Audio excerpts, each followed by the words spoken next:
being married helps you to be your best self because you have this witness all the time. So if you're just crabby and impossible, it's hard to kind of do that with a partner. They kind of call you to be your better self. And so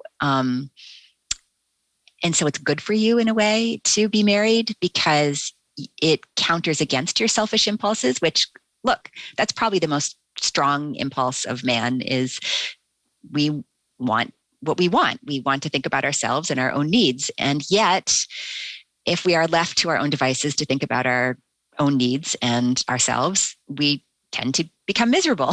And so it's society over the years in its wisdom has constructed a lot of institutions which check those impulses. Marriage, I would say, being one of them. It helps you to be less selfish, and parenthood just continues in that same vein. And your children don't fundamentally care if you're happy.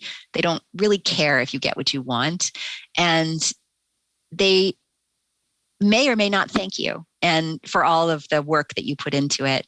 So it's not really about being praised or getting your immediate needs gratified. It forces you to think about somebody else's needs first. And I believe fundamentally that makes you happier. It contributes to human flourishing, maybe is the best word. Not necessarily happy, but